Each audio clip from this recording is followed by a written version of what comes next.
नमस्कार शेतकरी मित्रांनो. आता आपण रेशीम शेडमध्ये आलो. तर रेशीम शेड म्हणजे काय, या ठिकाणी आपण रेशीम शेती करतोय.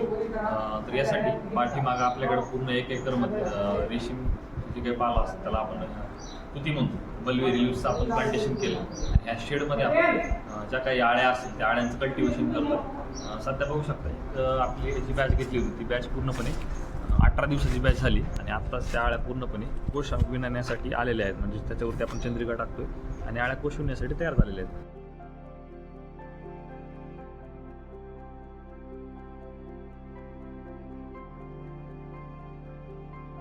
इथून पुढे साधारण 5 दिवसानंतर पूर्णपणे त्या कोश विणतील आणि 5व्या दिवशी आपल्याला त्या हार्वेस्टिंगला येतील. म्हणजे साधारण लागवड झाल्यापासून म्हणजे नवीन बॅच आल्यापासून आपल्याकडे 22 ते 25 दिवसामध्ये पूर्ण बॅच आपल्याला हार्वेस्टिंग होते. म्हणजे जिथं आपल्याला कोश मिळतो तो कोश साधारण 22 दिवसाला आपल्याला हार्वेस्टिंगला मिळतो.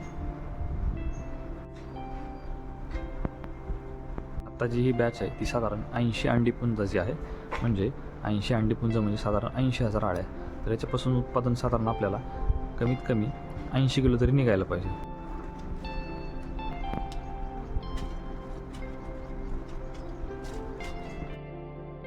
आणि एका वर्षाचं जर गणित काढलं तर साधारण एका वर्षामध्ये आपण कमीत कमी 5 ते 4 बॅच घेऊ शकतो. जर किमान आपण 5 बॅच जरी घेतल्या तरी एका बॅचचं जे उत्पादन आहे ते 40,000 जरी मिळत असेल आणि खर्च साधारण 12 ते 15,000 रुपये एका बॅचचा खर्च होतो. तर साधारण ॲव्हरेज गणित जर काढलं तर 5 बॅचचं साधारण वार्षिक 2 लाख रुपये आरामशीर होतात. आणि जर खर्च काढून जर आपण गणित काढलं तर साधारण 1,40,000 ते 1,50,000 रुपये एवढा निव्वळ नफा आपल्याला या ठिकाणी शिल्लक राहतो.